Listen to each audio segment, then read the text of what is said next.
아침 일라디오. 해마다 11월에 들어서면 가장 많이 나오는 이야기가 바로 대학 수학 능력 시험, 수능일 겁니다. 올해 수능일은 11월 17일이네요. 그러고 보니까 이제 열흘도 채 남지 않았는데요. 수능을 앞두고 얼마 전에 사회적으로 큰일이 있은 뒤라서 수험생들이 시험을 준비하는데 심적으로 어려움이 적지 않을 것 같습니다. 게다가 올해도 여전히 코로나19 감염을 걱정해야 하는 상황이라서 수험생과 가족 모두 끝까지 방역수칙을 지키는 데 주의를 기울이셔야 되겠습니다. 전문가들의 조언을 보니까요, 시험을 앞두고 가장 중요한 것, 역시나 평정심을 유지하는 것이라고 하네요. 잠시 부정적인 뉴스나 SNS, 또 가능하다면 스마트폰과도 거리를 두는 것이 좋다고 합니다. 아무쪼록 수험생들이 남은 기간 자기관리 잘해서 유종의 미를 거둘 수 있기를 응원하겠습니다. 11월 8일 화요일 오늘 아침 일라디오 시작합니다. 안녕하세요. 아나운서 강승호입니다. 오늘 아침 일라디오 오늘도 여러분과 생방송으로 함께하겠습니다. 방송에 참여하실 분들 단문 50원, 장문 100원이 드는 유료 문자 샵 9730 이용하셔도 되고요. 유튜브에 KBS 일라디오 공식 채널 검색하고 들어오시면 채팅창에 참여하실 수 있습니다. 콩 어플리케이션에서도 일라디오를 보이는 라디오로 함께 하실 수 있습니다. 유익한 정보와 살아있는 이야기가 있습니다. KBS 오늘 아침 일라디오. 농수산 뉴스로 이어가겠습니다. 한국농어민신문 이진우 기자 연결해 볼게요. 안녕하세요. 네, 안녕하십니까?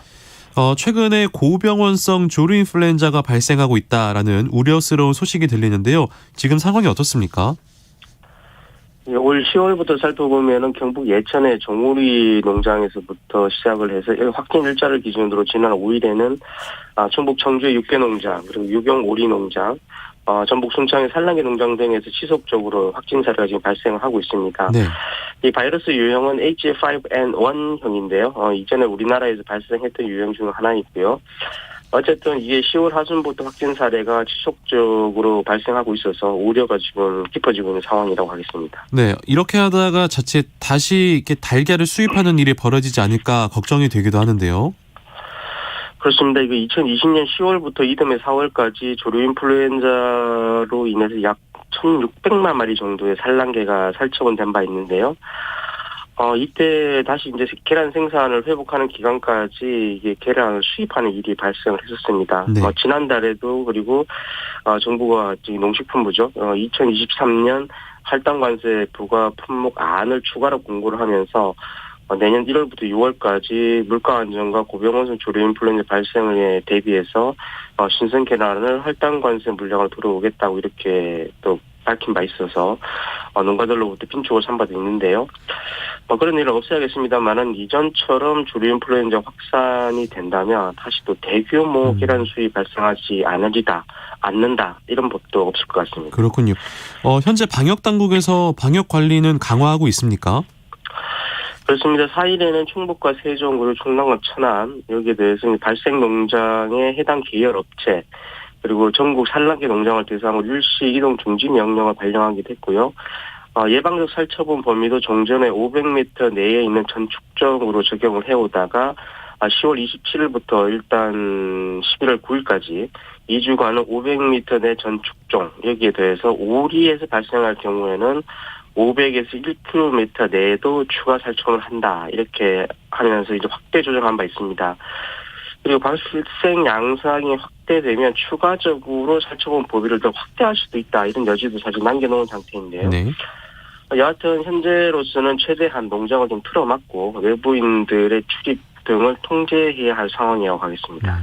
무엇보다 조속한 신고가 중요할 것 같은데요. 어떤 증상을 보일 때 어디로 신고를 해야 합니까? 이미 농가에서는 잘 알고 계실 것 같은데 다시 한번 좀 전해드리면 이렇습니다.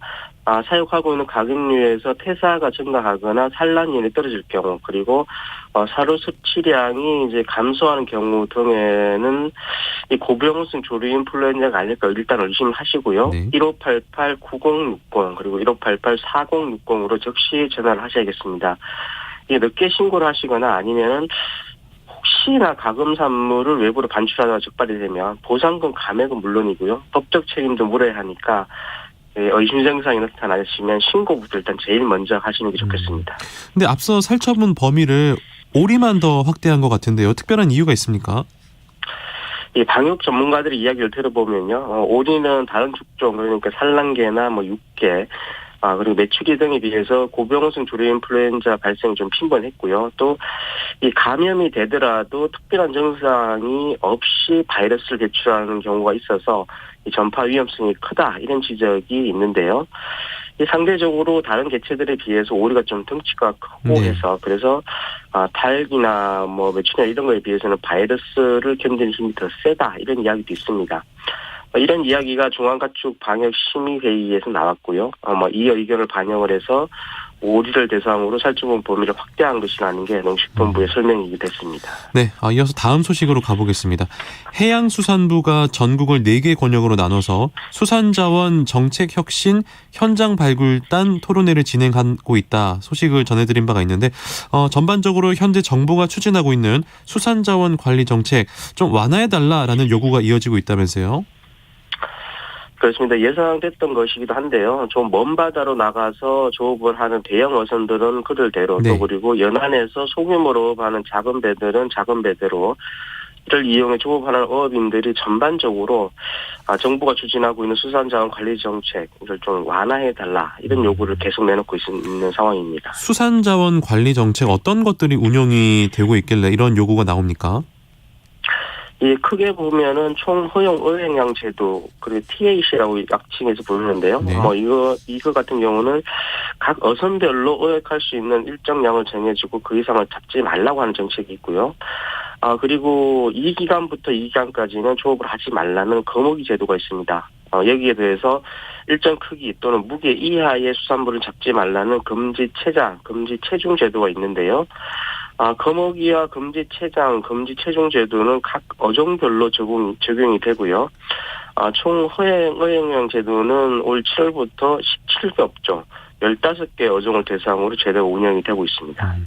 대형 어선 그리고 소규모 어선을 타고 어업을 하는 어업인들이 요구하는 내용이 서로 다르다라고 했는데 좀 더 구체적으로 어떤 요구들을 내놨습니까?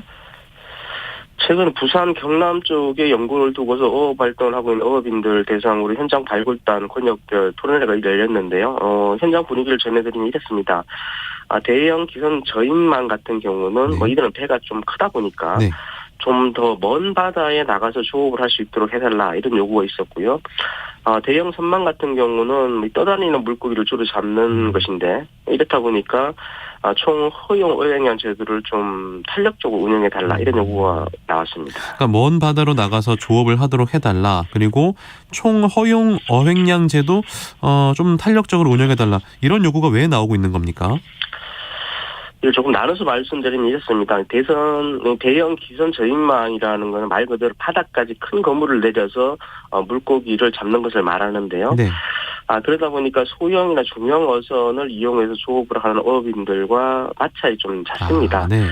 그래서 이게 독도를 지나서 북동쪽으로 들어가면 대화태라는 어장이 있는데 이곳까지 나가서 좀 조업을 해달라 이런 겁니다.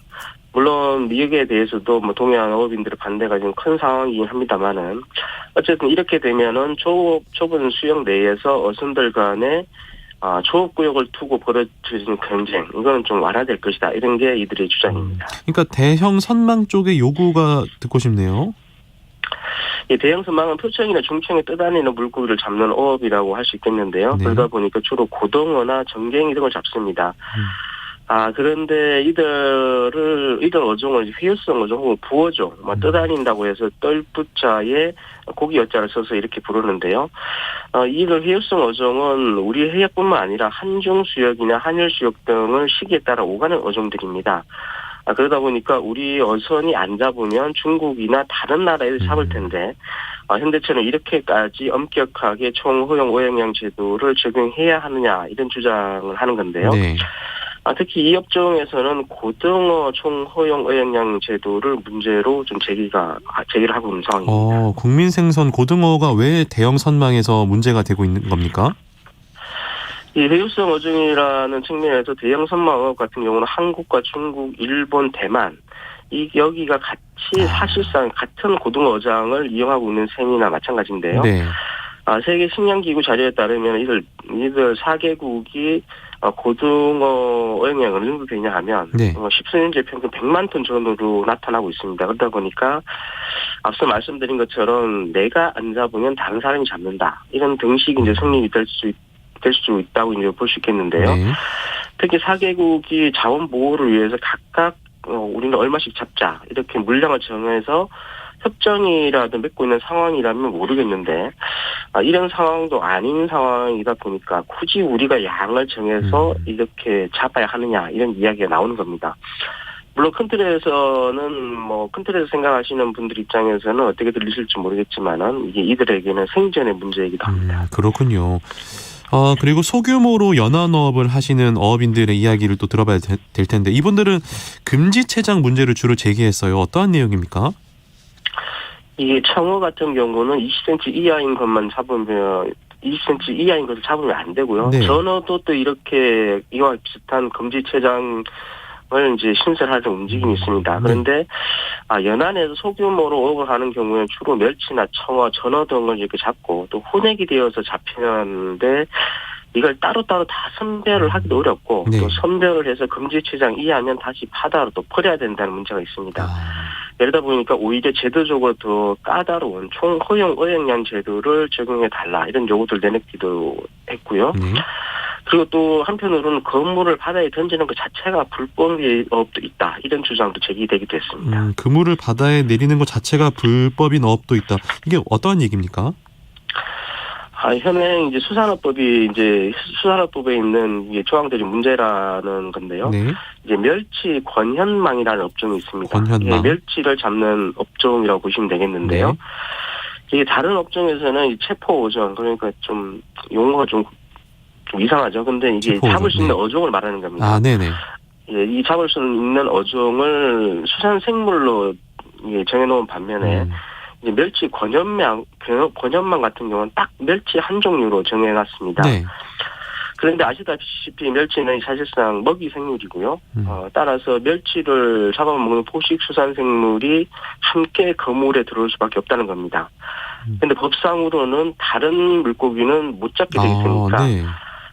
이게 그물을 던지는 순간이 자체가 이제 불법이 이제 시행되는 순간을 이렇게 이야기하고 있고요. 다른 물고기가 들어올 수도 있을 수밖에 없는 상황이라서 그런 거군요. 그렇습니다. 네. 그래서 이 문제를 좀 행정적으로 해결해 달라 이런 요구인데요. 네. 앞서 말씀드린 내용들을 사실 다 종합해 보면 어민들은 좀 더 잡을 수 있게 해달라 이런 요구를 하는 겁니다.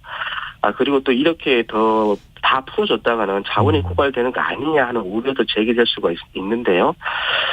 하지만 앞서 말씀드린 것처럼 총허용 어획량 제도, 거먹이나 금지체장 등이 중첩돼 운영되다 보니까 어업인들도 답답하지 않을 수 없다는 점, 이 부분을 좀 정부에서도 좀 귀담아 들었으면 좋겠습니다. 네, 농수산 뉴스 지금까지 한국농어민신문 이진우 기자와 함께했습니다. 고맙습니다. 감사합니다.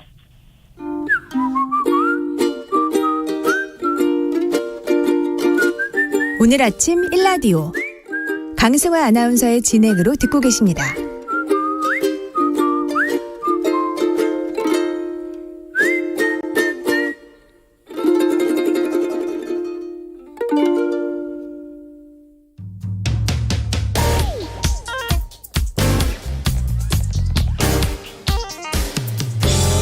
오늘 아침 뉴스 브리핑.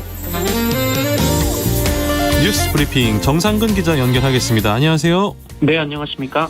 그저께 밤에 탈선됐던 무궁화호 복구 작업 어제 오후 늦게 끝이 났다면서요? 네, 서울 영등포역 인근에서 발생한 경부 일반선 무궁화호 탈선 사고 복구가 어제 오후 5시 30분경 끝났습니다. 이 과정에서 사고가 발생했던 지난 일요일부터 이틀간 지연된 고속 일반 열차는 총 335대입니다. 기차도 기차인데 어제 수도권 전철 1호선 급행전철이 이번 사고로 일부 구간 운행이 중단이 됐고 또 지연 운행이 됐습니다. 네. 이에 따라 출근길 혼잡이 극심했는데요. 특히 그 각 역 승강장 등에는 양방향 열차를 기다리는 승객들이 서로 뒤엉켜서 발 디딜 틈 없이 틀 정도였고요. 이태원 참사가 발생한 지 열흘도 안 된 시점이다 보니 이 숨을 못 쉬겠다라거나 이 통제가 필요하다라는 등의 신고도 12건가량 접수가 됐습니다. 한편 서울시의 대처도 비판을 받았는데요. 이 서울시는 출근 시간이 한창이던 어제 오전 8시 27분에야 긴급 재난 문자를 보냈습니다. 이태원 참사 관련해서 윤석열 대통령이 책임자 처벌을 강조한 가운데 이상민 행정안전부 장관 본인은 사퇴에 대해서는 일단 선을 긋고 있습니다. 네, 윤석열 대통령은 어제 용산 대통령실에서 국가안전시스템 점검 회의를 주재했는데요. 이 자리에서 국민의 생명과 안전을 지켜야 하는 대통령으로서 비통하고 마음이 무겁다라며 참사와 관련해 철저한 진상규명 후 이 책임 있는 사람에 대해서는 엄정히 그 책임을 묻겠다라고 말했습니다. 하지만 야권에서 주장하는 이상민 행정안전부 장관 사퇴 요구에 대해서는 이 비공개 회의 협상에서 책임은 책임이 있는 사람에게 물어야 하는 것이라며 그냥 막연하게 다 책임자라고 하는 것은 현대사회에서 있을 수 없는 얘기라고 말한 것으로 전해졌습니다. 또한 이상민 행정안전부 장관은 어제 이 국회 행정안전위원회 전체 회의에 출석해서 대통령에게 사의 표명을 한 적이 없다라며 의논한 적도 없다라고 말했습니다. 또한 천준호 민주당 의원이 사퇴를 요구하자 주어진 현재 위치에서 할 수 있는 책임을 다하겠다라고 말했습니다. 한편 민주당 이재명 대표는 어제 윤석열 대통령의 대국민 사과, 이 참사 책임자들의 파면, 이 국정조사 실시 및 특별검사제 논의를 주문했습니다. 그러나 국민의힘과 민주당은 어제 국정조사 합의에 실패했습니다. 이번 참사와 관련된 실무자들 업무상 과실치사상 혐의로 입건이 됐다고요? 네, 이태원 참사 원인과 책임을 따지기 위한 수사도 본격적으로 이어지고 있는데요. 경찰청 특별수사본부는 용산 경찰서장이던 이임재 총경, 그리고 서울청 상황관리관이던 류미진 총경에게는 직무유기 혐의를 추가 적용했습니다. 특히 이임재 총경은 사고 당시 대통령실에서 걸려온 전화를 받지 못했던 것으로도 확인이 됐습니다.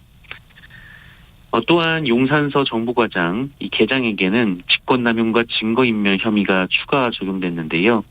이들은 참사 발생 사흘 전 인파 대비 필요성을 언급한 그 내부 정보 보고서를 작성했다가 사고 뒤에 이를 지웠다라는 의혹을 받고 있습니다. 박희용 용산구청장은 인파 밀집 예견 여부와 이 사고 발생 전후 대응을, 최성범 용산 소방서장에게는 119 신고 처리와 경찰 공동 대응 요청과 관련돼서 벌였던 대응을 입건해서 확인할 예정이라고 밝혔습니다. 네. 대통령실과 문재인 전 대통령 측이 풍산계 문제로 공방을 벌였다. 이거 어떤 뉴스입니까? 네, 지난 2018년 평양 남북 정상회담 당시 북한 김정은 위원장이 선물했던 풍산계를 둘러싸고 이 문재인 전 대통령 측과 용산 대통령실 사이에서 공방이 벌어지고 있습니다. 이 풍산계 3마리는 퇴임 후 문재인 대통령이 양산 사저로 데려왔는데요.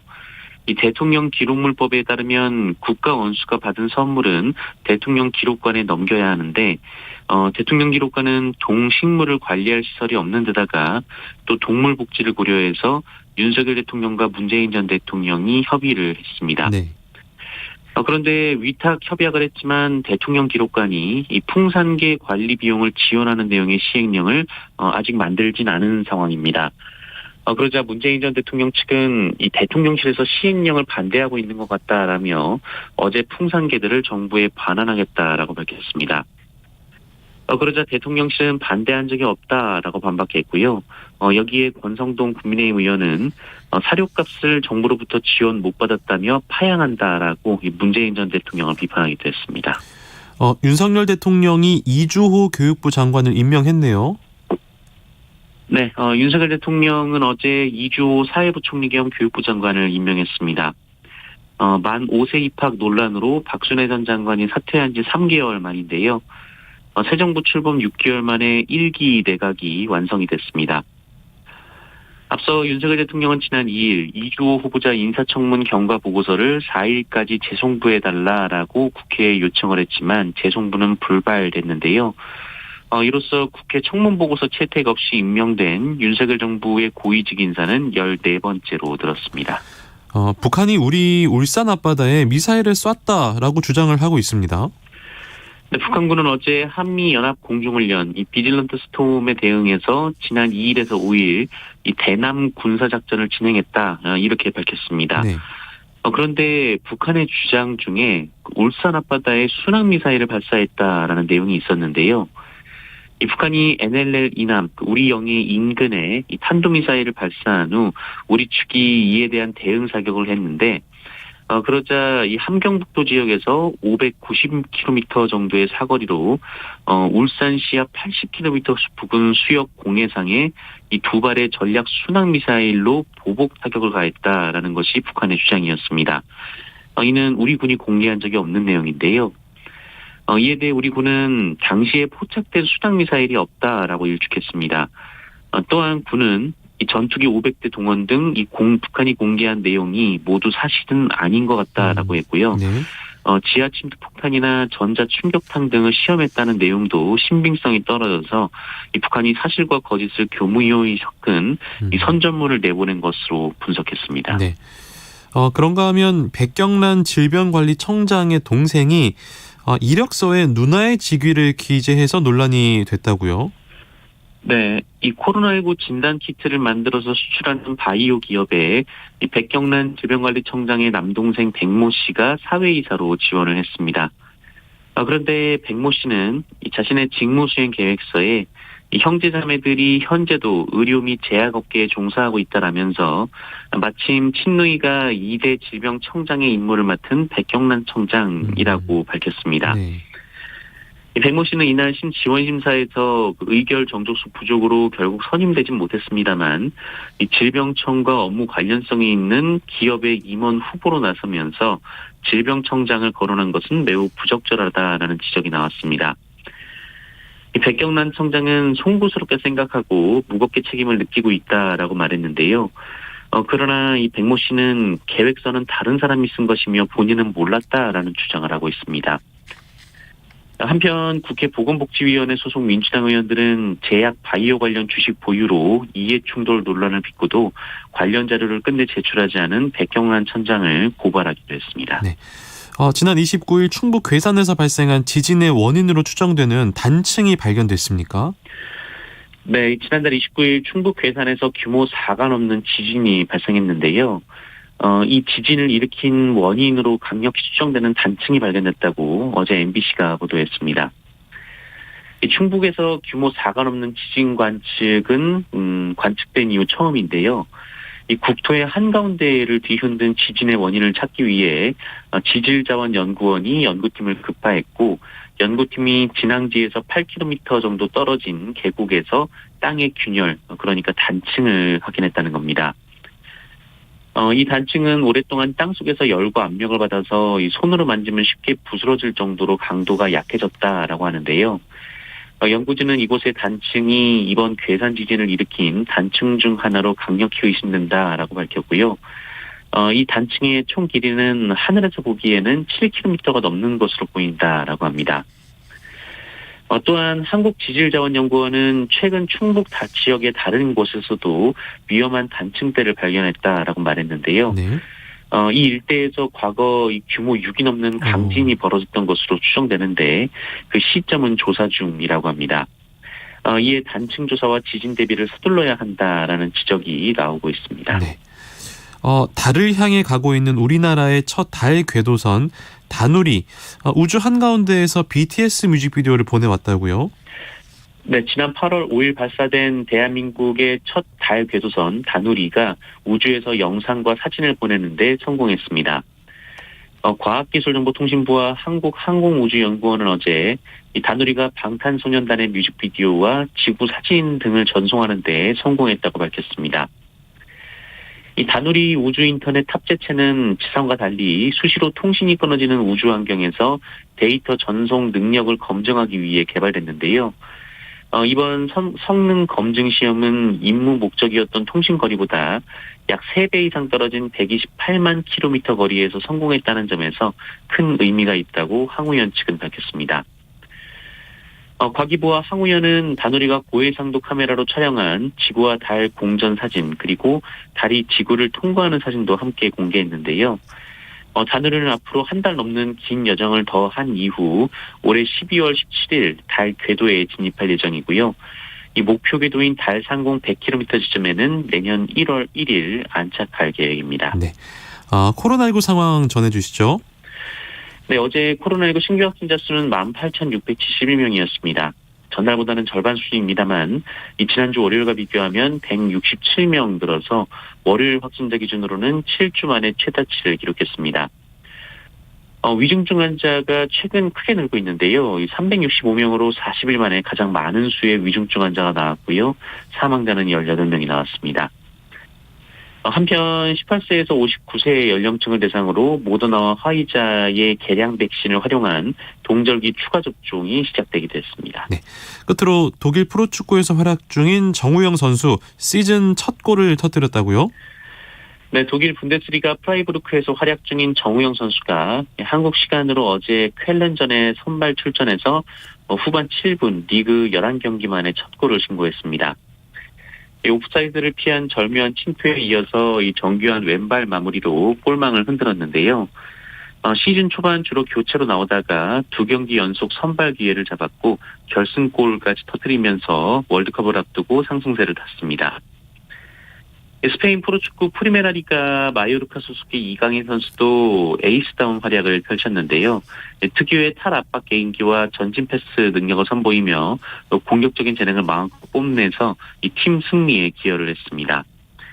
한편 축구 국가대표팀은 이번 주 아이슬란드와의 평가전 뒤 월드컵 최종 명단을 발표할 예정입니다. 네, 지금까지 정상근 기자와 함께했습니다. 고맙습니다. 고맙습니다.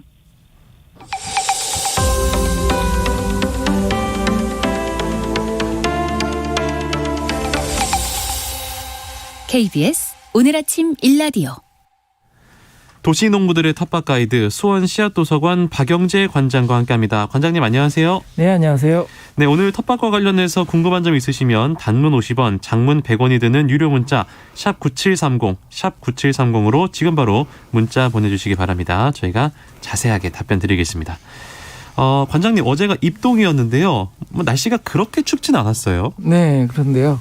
네, 이번 주에 좀 큰 추위는 없을 거라고 하는데요. 네. 그래도 지난 주말 또 저희 농장에는 첫 얼음이 얼어서 네, 농장 풍경이 많이 바뀌었습니다. 네. 열대작물이라고 할 수 있는 고추, 토마토, 가지, 호박, 오이와 같은 작물들은 그리고 또 이제 대부분의 잡초들도 초하류도 시들어서 까맣게 변해가고 있고요. 네. 당분간 영하의 기온이 없이 일교차가 큰 날씨를 보여서 무와 배추에 드디어 이제 맛이 맛있게 이렇게 들고 있는 상황입니다. 네. 어제 한국 시리즈 보니까 인천에는 비가 왔던데 비 오더라고요. 네, 가을 가뭄이 다른 지역에는 계속되고 있어서 특별히 물 관리를 잘 해줘야 할 시기입니다. 지금 가을 가뭄 때문에 또 힘들어하시나요? 네. 비가 더 와야겠네요. 텃밭 농사라고 하면 요즘에 도시나 도시 인근에 크지 않은 땅에서 이제 농사 짓는 걸로 생각을 하는데 농촌에서도 텃밭 농사 형태가 적지 않다고요? 네. 텃밭 농사는 도시농업이라고 해서 주로 도시에서 이루어지는 것처럼 이렇게 생각하기 쉬운데요. 네. 사실 농촌 지역에서도 텃밭 농사는 많이 이루어지고 있습니다.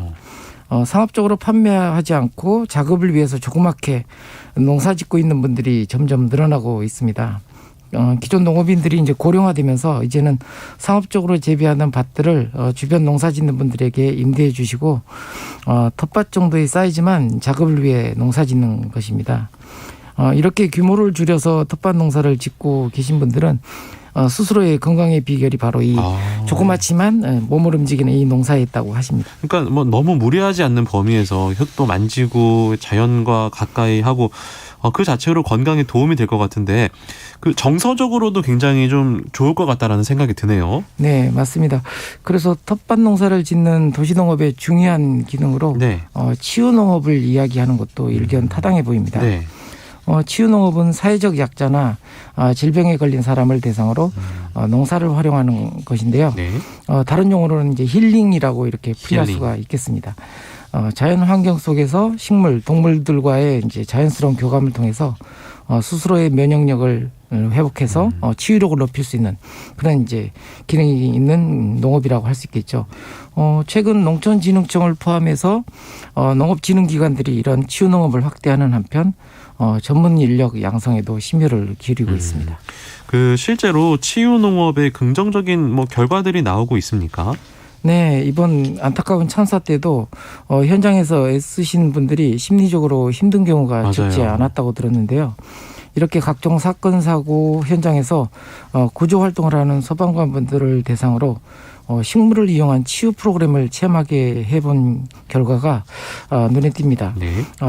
외상 후 스트레스 장애나 수면 장애 증상을 호소하던 소방관들이 치유 농업 프로그램에 참여한 이후에 정신적 안정이나 휴식 그리고 정서적 이완과 관련된 감성 등을 증가했고 네. 또 이제 반면에 긴장과 스트레스 지표는 감소하는 긍정적인 효과가 나타났다고 합니다.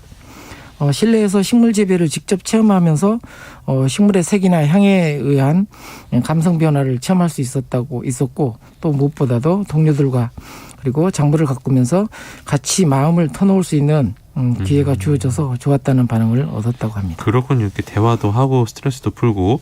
관장님께서 현장에서 직접 경험하신 치유 농업 사례 몇 가지 한번 소개해 주실까요? 네.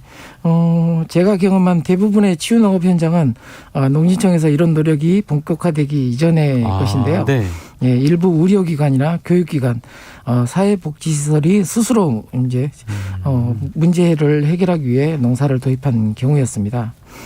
성남의 한 의료시설은 당시 이제 경기도 화성에 농장을 만들어서 환우들을 이곳에 이제 가볍게 농사 짓도록 하고 동물을 기르기를 하는 등과 같은 이런 그 환경을 조성을 했고요. 네. 그리고 이것을 통해서 생산한 농산물을 지역 로컬푸드 직매점에 납품해서 치유와 함께 또 사회복귀 의지를 키울 수 있는 기회를 제공하는 사례가 있었습니다. 그렇군요. 굉장히 좋은 사례인 것 같고 그리고 이런 사례도 있네요. 학교 적응에 어려움이 있는 청소년들을 대상으로 텃밭 농사를 지어볼 수 있게 해보셨다면서요? 네, 학교에 조금 이제 부적응하던 학생들을 대상으로 교내에서 직접 텃밭을 가꾸고 농사를 짓도록 함께 지도한 적이 있었는데요. 어느 날부터 쉬는 시간마다 운동장 한쪽에 있는 자신의 텃밭을 지키는 학생이 있었어요. 아, 네. 그래서 제가 왜 그러는지를 물어봤더니 운동장을 가리키면서 아이들이 놀고 있는 축구공이 자기가 심은 텃밭 작물 쪽으로 자꾸 날아와서 그걸 지키느라고 그런 아이고. 거라고 하더라고요. 네.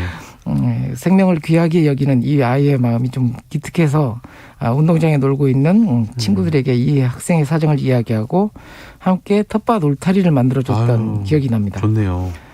그 경험을 통해서 볼 때 아무리 작은 공간이라고 해도 직접 아이들이 텃밭을 만들고 가꾸는 것은 참 좋은 경험이라고 생각을 하게 되었습니다.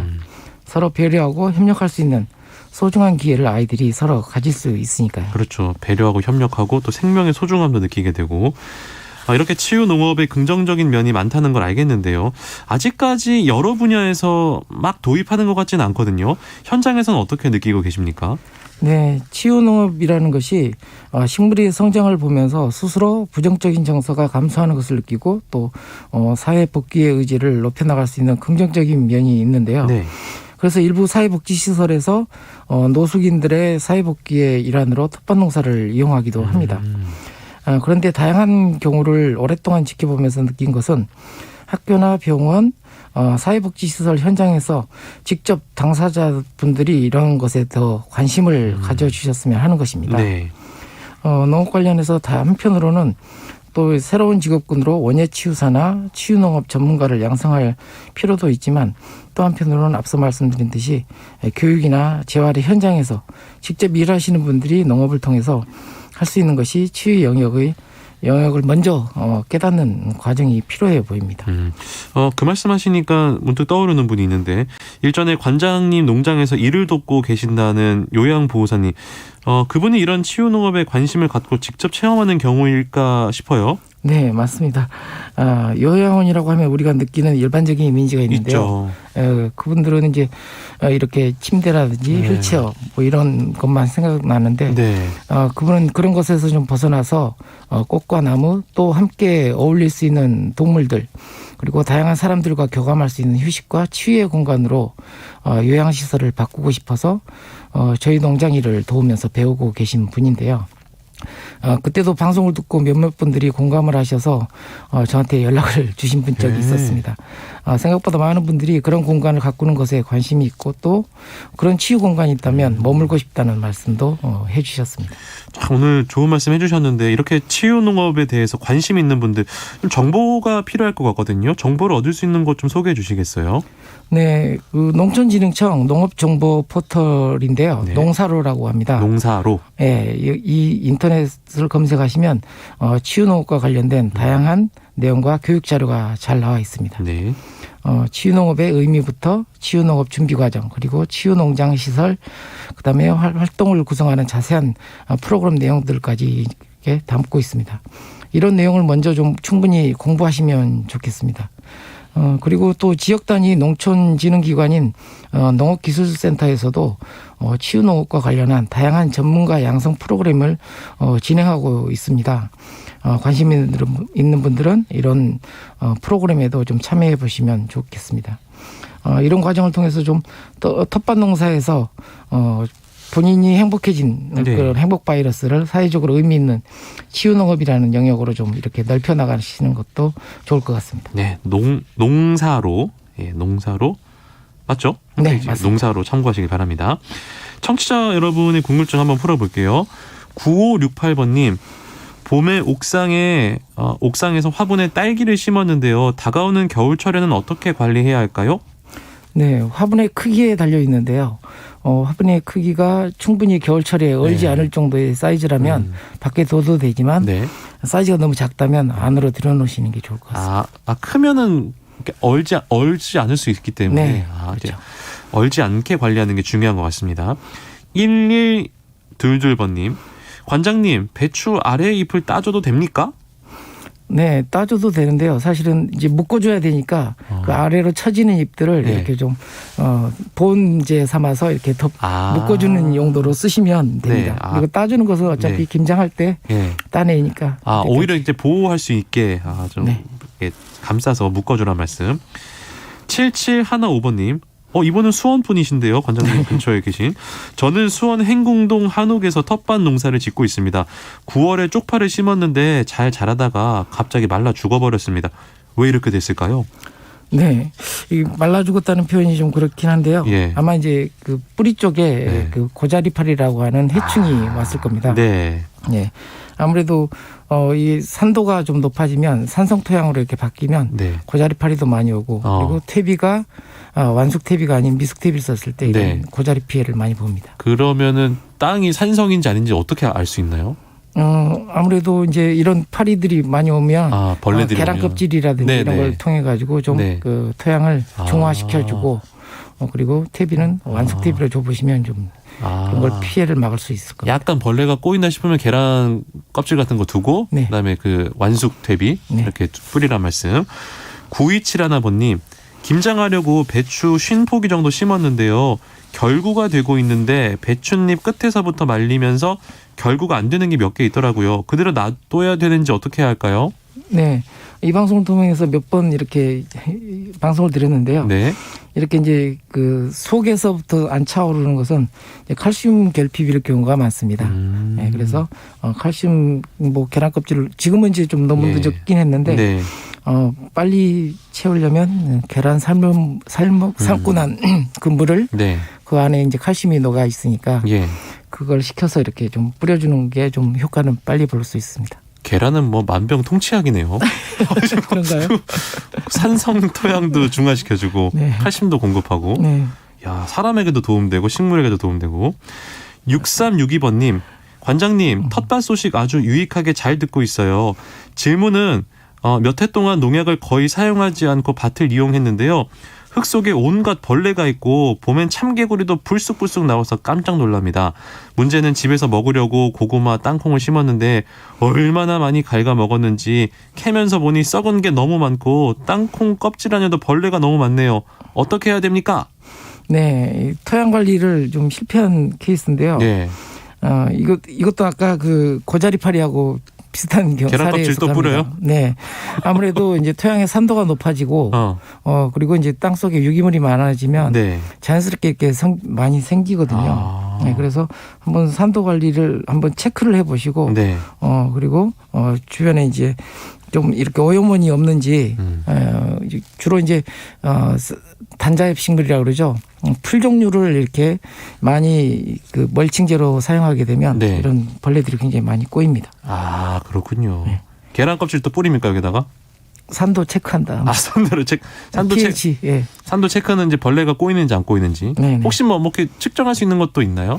요즘은 그 간편하게 이렇게 꽂아서 체크할 네. 수 있는 그런 측정 기계가 있습니다. 알겠습니다. 지금까지 수원 씨앗도서관 박영재 관장과 함께했고요. 저도 여기서 인사드리겠습니다. 여러분 오늘 건강한 하루 보내시길 바랍니다. 지금까지 아나운서 강승화였습니다. 고맙습니다.